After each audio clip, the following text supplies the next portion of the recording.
إن الحمد لله نحمده ونستعينه ونستغفره ونؤمن به ونتوكل عليه ونعوذ بالله من شرور أنفسنا ومن سيئات أعمالنا من يهده الله فلا مضل له ومن يضلله فلا هادي له أشهد أن لا إله إلا الله وحده لا شريك له وأشهد أن محمدًا عبده ورسوله أما بعد فإن خير الحديث كتاب الله وخير الهدي هدي محمد صلى الله عليه وسلم وشر الأمور محدثاتها فإن كل محدثة بدعة وكل بدعة ضلالة وكل ضلالة في النار. أعوذ بالله السميع العليم من الشيطان الرجيم من همزه ونفخه ونفثه. بسم الله الرحمن الرحيم. واعبدوا الله ولا تشركوا به شيئا وبالوالدين إحسانا وبذي القربى واليتامى والمساكين والجار ذي القربى والجار الجنب والصاحب بالجنب وابن السبيل وما ملكت أيمانكم إن الله لا يحب من كان مختالا فخورا. إن الله وملائكته يصلون على النبي يا أيها الذين آمنوا صلوا عليه وسلموا تسليما. اللهم صل على محمد وعلى آل محمد كما صليت على إبراهيم وعلى آل إبراهيم إنك حميد مجيد. اللهم بارك على محمد وعلى آل محمد كما باركت على إبراهيم وعلى آل إبراهيم إنك حميد مجيد. رب اشرح لي صدري ويسر لي أمري واحلل عقدة من لساني يفقهوا قولي. رب زدني علما رب يسر ولا تعسر وتمم بالخير.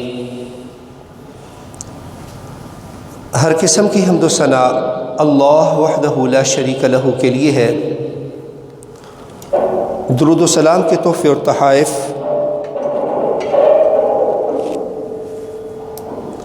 محمد الرسول اللہ صلی اللہ علیہ وآلہ وسلم کی ذات بابرکات کے لیے ہیں.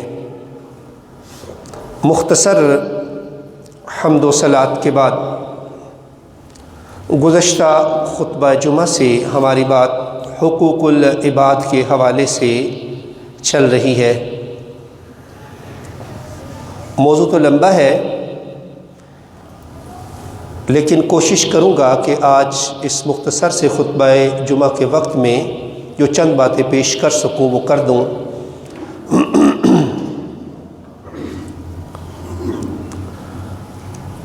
حقوق العباد یعنی کہ بندوں کے حقوق، بندوں کے حقوق جو بندوں کے ذمہ ہیں ان کا بیان چل رہا ہے، اور بات چل رہی تھی والدین کے حقوق کے متعلق. فرمایا وَاعْبُدُوا اللَّهَ وَلَا تُشْرِكُوا بِهِ شَيْئًا وَبِالْوَالِدَيْنِ إِحْسَانًا. اللہ کی عبادت کرو، اس کی عبادت میں کسی کو بھی شریک مت ٹھہراؤ. اللہ نے اپنی عبادت کے بعد سب سے پہلے جو درس دیا وہ والدین کی اطاعت اور ان کے ساتھ حسن سلوک کا درس دیا.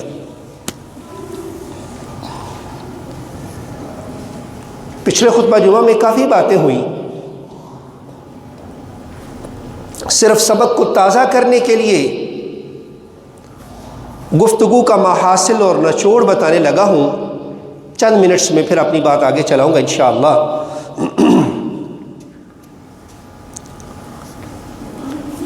والدین کے ساتھ حسن سلوک سے پیش آنا،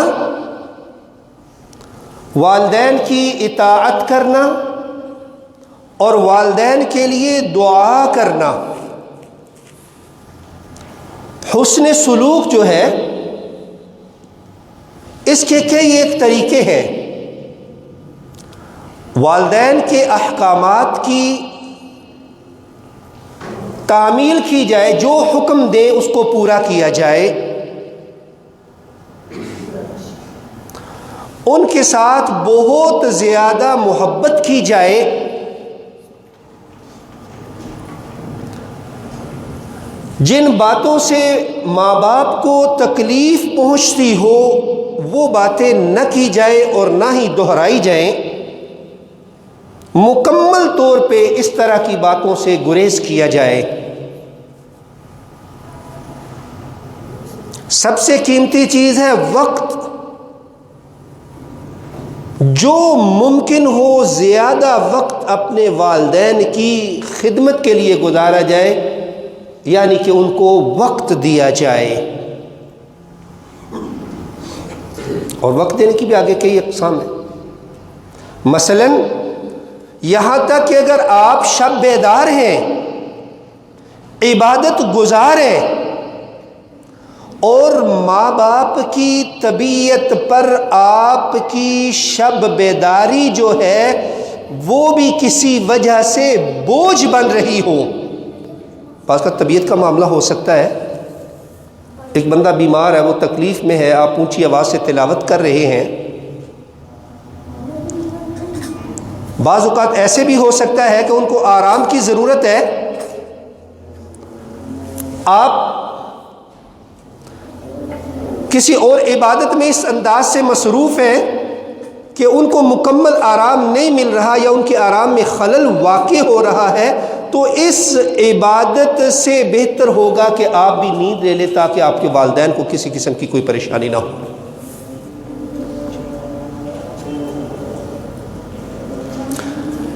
ایک صورت یہ بھی ہو سکتی ہے کہ والدین پسند کرتے ہیں کہ آپ ان کے ساتھ بیٹھ کے کھانا کھائیں، آپ کا جی چاہتا اپنے دوستوں کے ساتھ دعوتیں اڑائیں،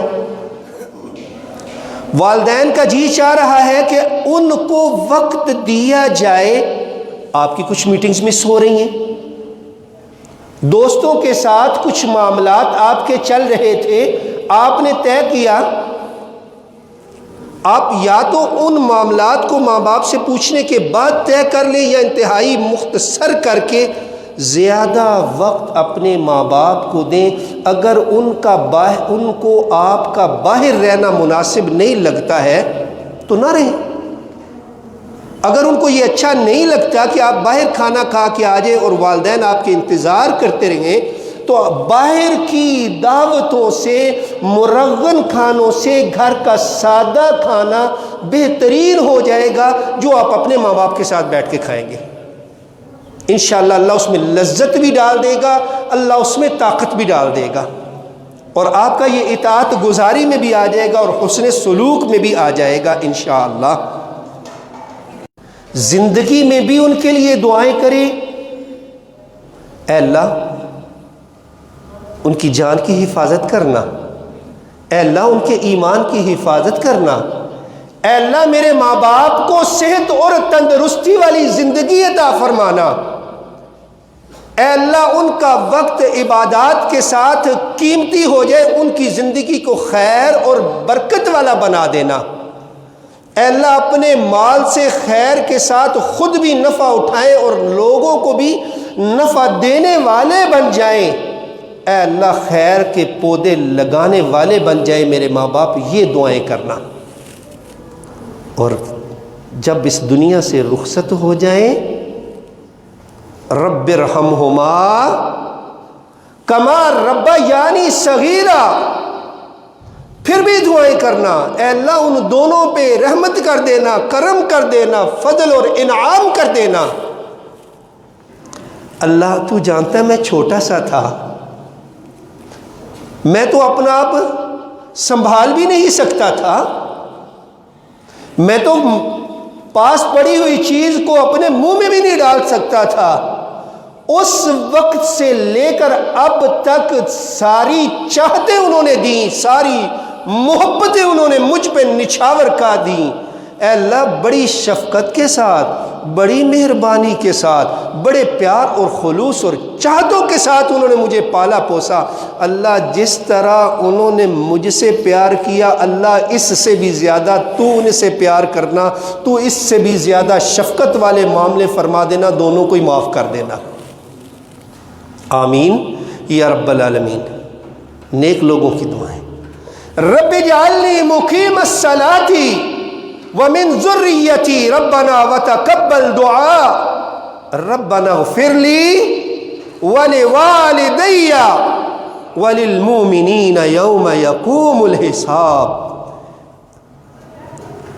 جہاں بندہ اپنے لیے دعا کر رہا ہے، اپنے بچوں کے لیے دعا کر رہا ہے، مومنوں کے لیے دعا کرے، اسپیشلی ربنا اغفر لی ولوالدی، اللہ مجھے بھی معاف کر دینا، اللہ میرے ماں باپ کو بھی معاف کر دینا. تو ان کے لیے دعائیں کرنا، ان کے لیے دعائیں کرنا، اور یہ معمولی کام نہیں ہے. اچھا کوئی سمجھتا ہو نا کہ میں اپنے ماں باپ پہ احسان کروں گا، یہ بھی کوئی بات نہیں ہے. اللہ اکبر، تو سارا دن باہر رہتا تھا، رات کو بعض کا دیر سے گھر آتا تھا، جب تک تو گھر میں داخل نہیں ہوتا تھا تجھے کیا معلوم یہ بوڑھے لوگ کپ کپاتے ہاتھوں کے ساتھ رب کے حضور پیش ہوتے تھے، تیری خیریت کی دعائیں کر رہے ہوتے تھے. تو وہ بدلے بھی نہیں چکا سکتا ہے.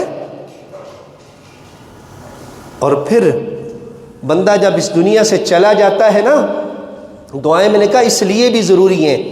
فرمایا بندہ چلا جاتا ہے، پیچھے سے جو اعمال جاتے یا تو صدقہ جاریہ یا ایسا علم جس سے لوگ نفع اٹھا لیں، اور تیسری چیز نبی کریم صلی اللہ علیہ وسلم نے ولد صالح یدعو له، صالح اولاد چھوڑ گیا ہے، دعا کر رہی ہے اللہ میری ماں کو معاف کر دے، اللہ میرے باپ کو معاف کر دے، اللہ ان دونوں پہ رحم فرما دے، اللہ فضل کر دینا، کرم کر دینا، اللہ ان کی منزلیں آسان کر دینا، اللہ ان کی قبروں کو جنت کے باغات میں سے ایک باغ بنا دینا، اللہ نیکیوں کو قبول کر لینا، غلطیوں سے درگزر فرما دینا، اے میرے اللہ اپنی شان کے مطابق ان کی مہمان نوازیاں فرما دینا، آمین یا رب العالمین.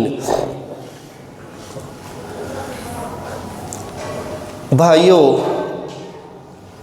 جتنا بھی بیان کروں مختصر یہ ہے کہ والدین کی شان میں اور ان کے حقوق کے متعلق میں حق ادا نہیں کر سکتا. اللہ کی قسم، اللہ کی قسم، بندہ ساری زندگی بھی اپنے ماں باپ کی خدمت کرتا رہے نا تو ماں کی تکلیفوں کے برابر، اے بندے جو اس نے تجھے اٹھانے میں، جننے میں، تیرے بچپنے کی جو تکلیفیں برداشت کی، اے بندے جو تیرے باپ نے اپنا خون پسینہ ایک کیا تیرے لیے محنت مزدوری کرتا رہا، اللہ کی قسم ساری زندگی بھی گزار دے اطاعت میں، ان کا حق نہیں ادا کر سکتا ہے.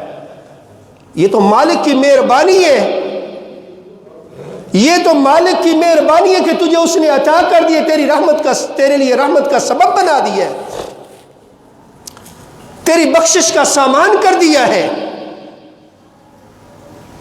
اور یاد رکھیے وقت بھی سمجھ بھی مقدر والوں کو ملتے ہیں. بعض اوقات وقت ہوتا ہے سمجھ نہیں ہوتی، بعض اوقات سمجھ آتی ہے وقت گزر چکا ہوتا ہے. کتنے ایسے دیکھے جو فوت شدہ ماں یا باپ کی چارپائی کے ساتھ لپٹ کے رو رہے تھے، اماں مجھے معاف کر دینا، ابو جی معاف کر دینا. اس وقت سے پہلے کیوں نہیں معافی مانگ لیتا؟ کتنے ایسے قبروں پہ جا کے دعائیں مانگ رہے، اپنے لیے بھی ان کے لیے بھی، اور یہ بھی استغفار کرے اور معافیاں مانگ رہے، اماں جی بڑی غلطیاں کی، اس وقت آپ سمجھاتی تھی، میں کہتا آپ کو سمجھ ہی نہیں آتی، آپ پتہ نہیں کیوں ایسی باتیں کرتی. ادھر جا کے قبروں کے ساتھ لپٹ کر رونے سے بہتر ہے کہ ادھر ہی ان کو راضی کر لیں. یہ زمین پر راضی ہوں گے، عرش بری پر رب رحمان راضی ہو جائے گا، جنت تمہارا مقدر اور نصیبہ بن جائے گی انشاءاللہ. وَبِذِي الْقُرْبَى وَالْيَتَامَى وَالْمَسَاكِينِ، والدین کے بعد فرمایا قریبی رشتہ دار.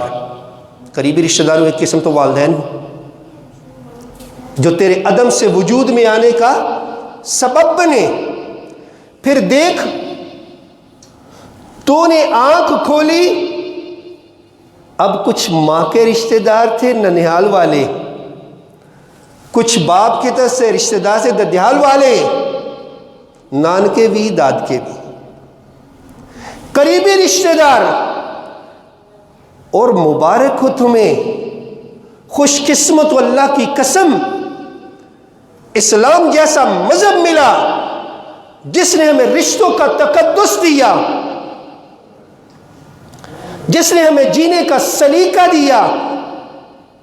جملہ معترضہ کے طور پہ 2-3 منٹ کے لیے ایک آدھ بات کرنا چاہوں گا۔ بات چلی ہے خوش قسمت ہو کہ اسلام جیسا دین ملا ہے جس نے سب کچھ ہی دے دیا ہے، الحمدللہ۔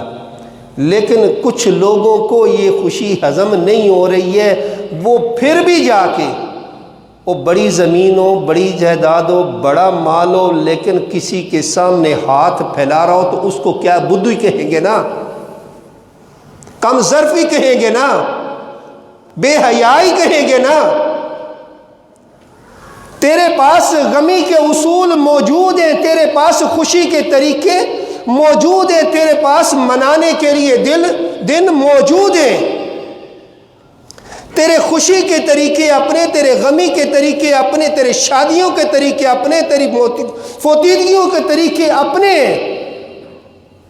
پھر بھی تو غیروں کی تقلید کرے۔ کبھی کہتا ہے آج مدرس ڈے ہے، میں جملہ معترضہ کے طور پہ یہ باتیں اپنی بات کو وہیں سے انشاءاللہ جوڑوں گا۔ کوئی کہتا ہے فادر ڈے ہے، کوئی کہتا ہے بسنت ڈے ہے، کوئی کہتا ہے آج میرا برتھ ڈے ہے، اللہ اکبر، کوئی کہتا ہے آج ویلنٹائن ڈے ہے، اور بے حیاؤں کے دن مناتے، اسلامی تہذیب کے اور شعار کے خلاف جو باتیں ان کو مناتے، بے شرمی اور بے حیائی کی حدوں کو چھو لیتے، بلکہ حیا کی حدوں کو کراس کر جاتے اور شرم و حیا سے عاری ہو جاتے جو لوگ ان کی عادات کے پیچھے پڑ جاتے، بیہودہ اور فحش لوگوں کی تقلید میں لگ جاتے، غیر قوموں کی مشابہت اختیار کر لیتے، اللہ کے عذاب کو دعوت دے دیتے، حسی طور پر زنا کے مرتکب ہو جاتے، فضول خرچی کر کے شیطان کے بھائی بن جاتے، بدکاریوں کو فروغ دینے والے کام کر کے ویلنٹائن ڈے منا لیتے۔ اللہ اکبر کبیرہ۔ اور یاد رکھیے نبی کریم صلی اللہ علیہ وسلم کے فرمان کے مطابق فرمایا یہ آنکھیں بھی بدکاری کرتی ہیں، ان کی بدکاری کیا ہے؟ دیکھنا۔ فرمایا یہ کان بھی بدکاریاں کرتے ہیں، ان کی بدکاری اور زناکاری کیا ہے؟ سننا۔ یہ زبان بھی بدکاریاں کرتی ہے، فحش کلامی کرنا اس سے۔ یہ ہاتھ بھی بدکاری کرتے ہیں، گندے لٹریچر، گندی چیزوں کو تھامنا۔ یہ پاؤں بھی بدکاری کرتے، غلط سائیڈ پہ چل کے جانا۔ یہ دل بھی بدکاریاں کرتے ہیں کیونکہ گناہوں کی تمنا اور خواہش کر لیتے ہیں۔ فرمایا پھر شرمگاہ اس کی تصدیق کر دیتی ہے یا تکذیب کر دیتی ہے۔ جتنی حصیں بتائی گئی ہیں کیا معاشرے میں عام نہیں ہو چکی؟ کیا غیروں کی تقلید میں دن منا کے یہ دعوت سر عام نہیں دی جا رہی اور یہ گناہ سر عام نہیں کیے جا رہے؟ اللہ اکبر، بات دور نہ نکل جائے۔ میں عرض کر رہا تھا کہ اسلام جیسا دین ملا، اللہ کا شکر ادا کرو۔ اللہ کی قسم دین اسلام کی راتیں تمہارے اس روشن دن سے بھی زیادہ روشن ہے۔ جس کی راتیں روشن ہو اس کے دنوں کا کیا حال ہوگا؟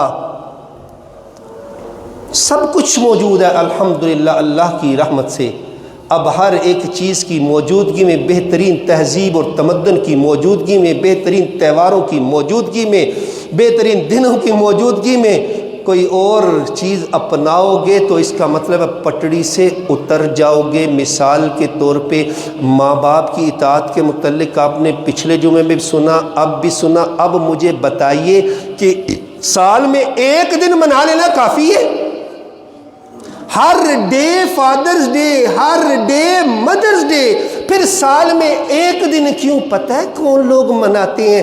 جو سال بھر اپنے ماں باپ کے پاس آتے نہیں، وہ خود گھروں میں رہتے، یہاں تک کہ ان کے پالتو جانور بھی ان کے ساتھ ان کے گھروں میں رہتے، ان کے بوڑھے ماں باپ اولڈ ہاؤسز میں رہتے، سال بعد جا کے ان کو دیکھنے چلے جاتے، یا کبھی ماں کی یا باپ کی برتھ ڈے کا موقع آتا یا اپنے برتھ ڈے کا موقع آتا تو جا کے فلاورز اور پھول پیش کر آتے، اور وہ یہ سمجھتے ہیں کہ ہم نے ماں باپ کی عزت کی ہے۔ اللہ کی قسم ان جیسا کوئی بدبخت ہی نہیں ہے کہ جنہوں نے اپنے ہی والدین کو اولڈ ہاؤسز میں یا یوں سمجھے جیتے جی ان کو مار دیا، جیتے جی ان کو مار دیا، ان کی تقلید کرو گے؟ اللہ اکبر! اسلام جیسا بہترین دین ملا، ماں باپ کی عزت کا بھی درس دیا، اور جو قریبی رشتے ملے ہیں نا بندے تجھے، یہ تیرا ماموں ہے، یہ تیری خالہ ہے۔ اللہ اکبر! بندہ ہے اللہ کے نبی صلی اللہ علیہ وسلم مجھ پر سب سے زیادہ حق سے فرمایا تیری ماں کا۔ کہتا ماں تو فوت ہو گئی ہے۔ فرمایا خالہ ہے؟ جی ہے، اس کی خدمت کر، اللہ اجر دے دے گا، اللہ اجر دے دے گا۔ یہ ہے قریبی رشتے، یہ ہے قریبی رشتے۔ اور آج گھروں میں ہی آپ دیکھ لیجئے، وہ خالہ تو اپنے گھر ہے، وہ چاچا ہے تو اپنے گھر ہے، چاچا تو وہ جڑا چاہ کرے، پائی وہ جڑا پا کرے، جب وہ ہمارے ناز چاؤ نہیں اٹھاتے ہم ان کی عزت کیوں؟ نہ بھائی نہ۔ ذوی القربہ، قریبی رشتہ داروں کے ساتھ حسن سلوک کا مطلب یہ ہے کسی وقت میں اگر محبت تیری توقع کے مطابق، سلوک تیری چاہت کے مطابق نہیں بھی ہوا، تو اپنے رب کا حکم سمجھ کے ان کے ساتھ حسن سلوک سے پیش آئے، تو ان کے ساتھ حسن سلوک سے پیش آئے۔ باپ اگر دنیا میں نہیں رہا اس کے لیے دعائیں کریں، باپ کے بھائی یعنی آپ کے جو چچا، ان کا ادب اور احترام کریں، یہاں تک کہ باپ کے دوستوں کی بھی عزت کریں، یہ بھی باپ کے ساتھ حسن سلوک ہی ہے۔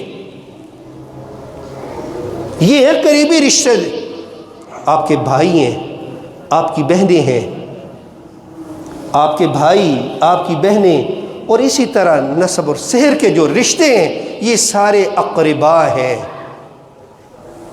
والیتامی والمساکین، یتیموں اور مسکینوں کے ساتھ حسن سلوک سے پیش آؤ۔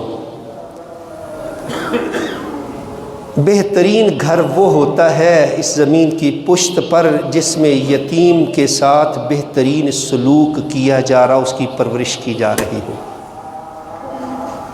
یہ تو زمین ہے نا، بہشت میں بہترین جگہ چاہتے ہو، یقیناً خواہش ہوگی میری بھی اور آپ کی۔ فرمایا انا وکافل الیتیم فی الجنۃ ہاکذا واشار بالسبابۃ والوسطی وفرج بینہما۔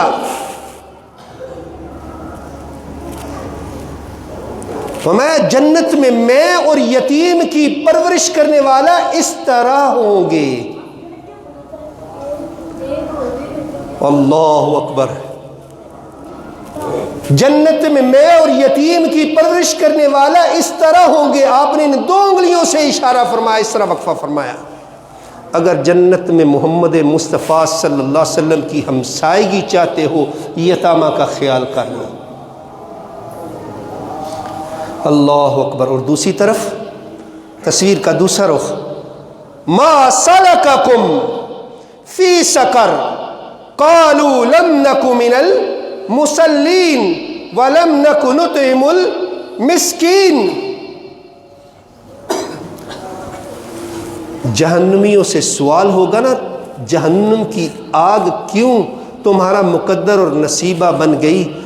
ایک جواب تو دیں گے، لم نک من المصلین، ہم نماز نہیں پڑھتے تھے، اور ساتھ کیا ہے، وَلَمْ نَكُ نُطْعِمُ مسکینوں کو کھانا بھی نہیں کھلاتے تھے۔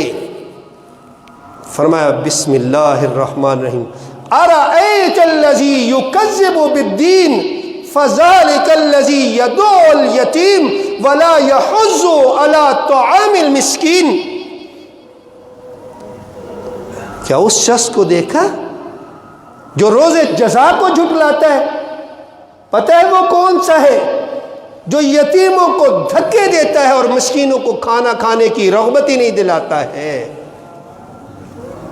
نیک لوگوں کی صفات، جن کے لیے اللہ نے جنات اور انہار بنائے ہیں، جن کے لیے اللہ تعالیٰ نے کافور والے مشروب تیار کر رکھے، یوفون بالنذر ویخافون یوما کان شرہ مستطیرا ویطعمون الطعام علی حبہ مسکینا ویتیما واسیرا۔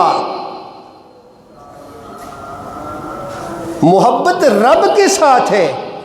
تیرا رب تو نہ کھاتا ہے نہ پیتا ہے، رب کی محبت میں کھلاتے ہیں کس کو؟ مسکینوں کو، یتیموں کو اور قیدیوں کو۔ پتہ چلا جو رب کی محبت میں یتیموں کو کھلائے، مسکینوں کو کھلائے، قیدیوں کو کھلائے، رب اس سے بھی راضی ہو جاتا ہے۔ رب اس سے بھی راضی ہو جاتا ہے۔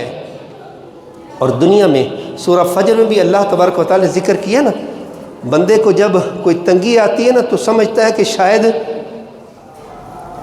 شاید میری ہتک کی گئی ہے، میری عزت افزائی نہیں ہو رہی۔ فرمایا بندے تیری عزت افزائی کیسے ہو؟ کلا بل لا تکرمون الیتیم ولا تحاضون علی طعام المسکین۔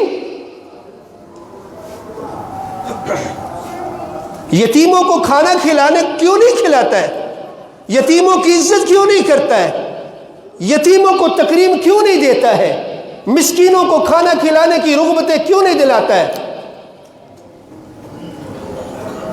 بڑا اجر، بڑا ثواب یتیموں کا اور مسکینوں کا خیال رکھنے والا۔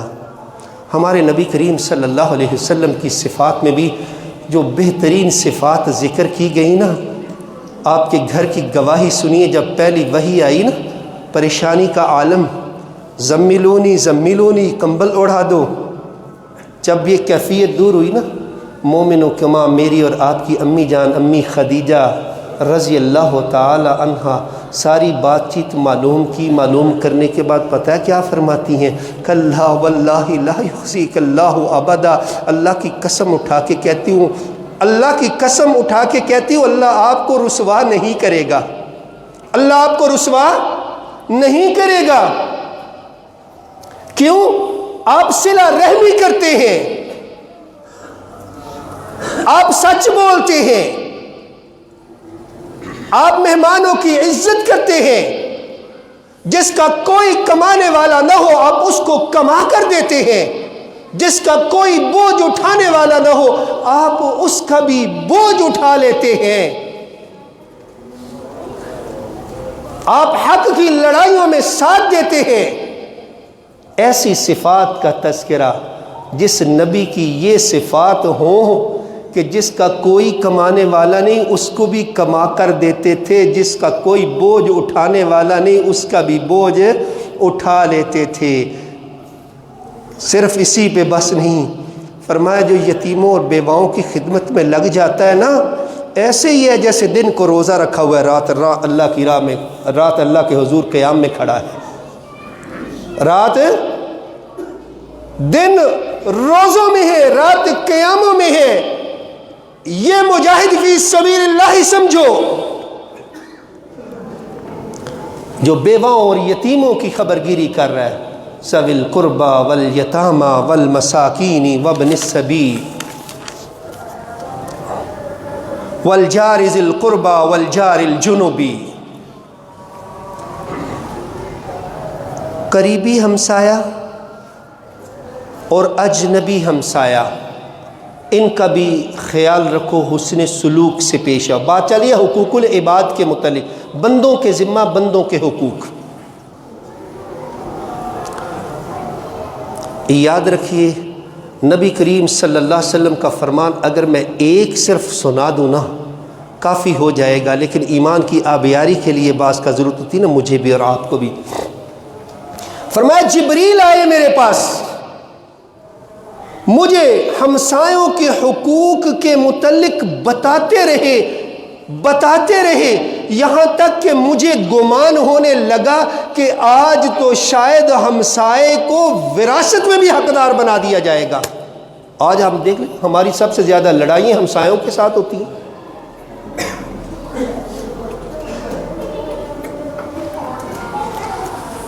ہمسائے کی عزت کا خیال رکھیں،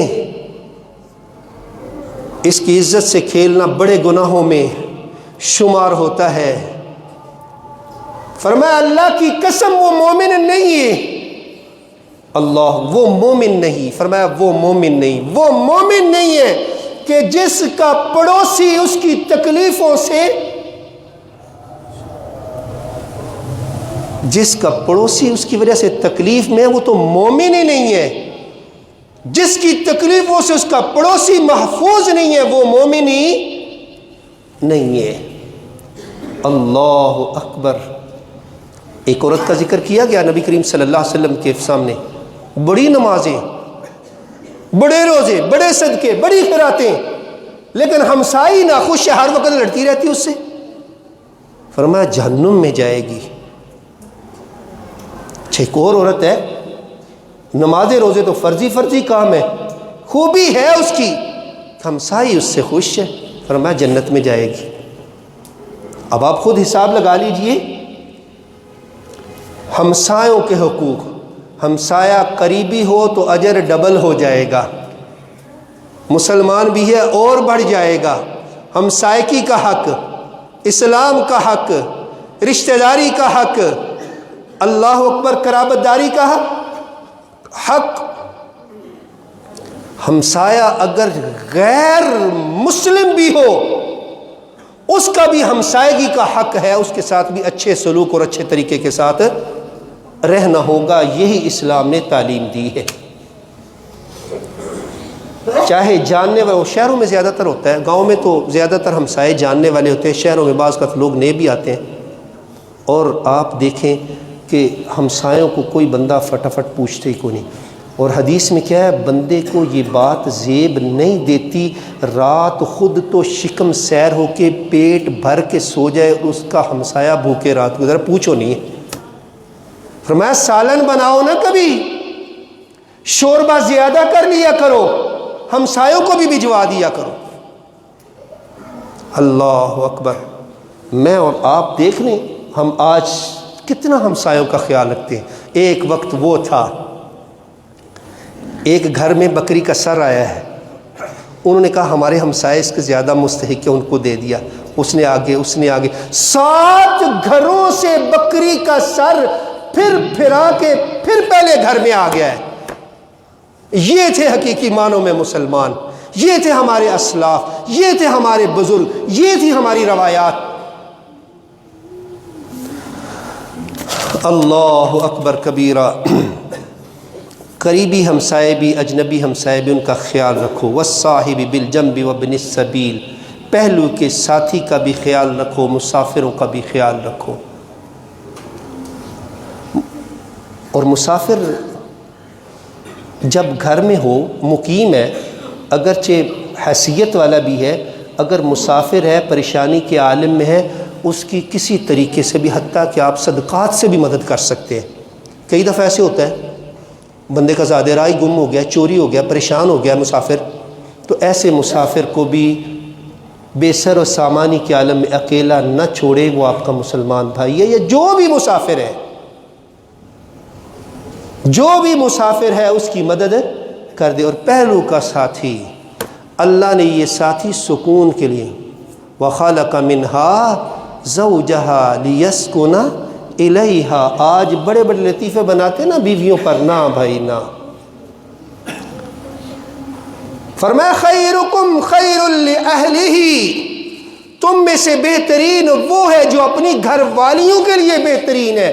وَأَنَا خَيْرٌ بِأَهْلِي، اور فرمایا میں تم میں سے زیادہ اپنی گھر والیوں کا خیال رکھنے والا ہوں۔ جب ہمارے نبی کریم صلی اللہ علیہ وسلم اپنی گھر والیوں کا خیال رکھتے تھے، چھوٹے چھوٹے گھر کے کام کاج میں ان کا ساتھ دیتے تھے اور مدد کر دیتے تھے، میں اور آپ کیا ہیں؟ اللہ اکبر۔ یاد آ گئی بات، امی عائشہ رضی اللہ تعالیٰ عنہ کہتی ہیں قربانی کا جب گوشت آتا تھا نا تو آپ صلی اللہ علیہ وسلم مجھے کہا کرتے تھے عائشہ گوشت کی تقسیم شروع کرنا میری خدیجہ کی سہیلیوں سے کرنا۔ کیا یہ بیویوں کے ساتھ حسن سلوک کی اعلیٰ ترین مثال نہیں ہے؟ اللہ کے لیے ان کے لیے ایسے لطیفے نہ بنایا کریں، گھر کے سارے کام ایک وقت میں۔ آپ دیکھ لیجئے تیرے گھر کا دھوبی کون ہے، تیرے بچوں کی آیا کون ہے، تیرے گھر کا خانسامہ کون ہے، جھاڑو پوچھا کرنے والا کون ہے، تیرے بچوں کا خیال رکھنے والا کون ہے، تجھے محبت دینے والا کون ہے، تیرا احترام کرنے والا کون ہے، اپنی ضرورت سے زیادہ تیری ضرورتوں کا خیال رکھنے والا کون ہے؟ ایک جواب آئے گا، تیری بیوی۔ اور پھر وہ مظلوم معاشرے میں نہیں رہی، یہ پتہ کہاں مذاق ہوتے ہیں؟ جہاں لائیاں کرے ادھرے ودھائیاں کرے، یہ اس معاشرے کی مثالیں ہیں۔ اللہ کی قسم جو بیاہ کے لاتے نا، ایک دفعہ جب قبول کہہ لیتی ہیں تو پھر ٹھان لیتی ہے، مان لیتی ہے، جان لیتے ہیں، عہد کر لیتے ہیں اپنے رب سے، ربا تیرے نام پہ رشتہ کیا ہے، اب جیسی بھی ہے قبول ہے، یہ میرے گھر کی عزت ہے، یہ میرے گھر کی عزت ہے، یہ میرے بچوں کی ماں ہے، اس کو عزت دو گے تو معاشرے کی عزت بحال ہوگی۔ اے ماؤں، بہنوں، بیٹیوں، قوموں کی عزت، بیویوں کو عزت دے۔ اللہ کا بھی آرڈر یہی ہے، وَمَا مَلَكَتْ أَيْمَانُكُمْ، اپنے غلاموں اور لونڈیوں کا بھی خیال رکھو۔ اس دور میں یہ سلسلہ تو نہیں، اب گھریلو جو ملازمین وغیرہ ہیں جو آپ کے لیے تکلیف برداشت کر کے کھانا وانا بنا کے لاتے ہیں، ان کو اگر آپ ساتھ نہیں کھلا سکتے تو کم از کم دے دیا کریں، جو آپ خود کھاتے ہیں وہی ان کو کھلائیں، ان کے اچھے پہناوے کا انتظام کریں، اچھے کھانے کا، اچھی سہولیات کا کام کریں، یہ بھی حسن سلوک اور یہ اللہ کا آرڈر اور حکم ہے۔ ان اللہ لا يحب من کان مختالا فخورا، بے شک اللہ تعالیٰ ہر شیخی بگھیرنے والے کو اور ہر تکبر گھمنڈ کرنے والے کو پسند نہیں کرتا ہے۔ اللہ کے حضور دعا گو ہوں کہ اللہ تبارک تعالیٰ ہمیں حقوق العباد کا خیال رکھنے کی توفیق عطا فرمائے۔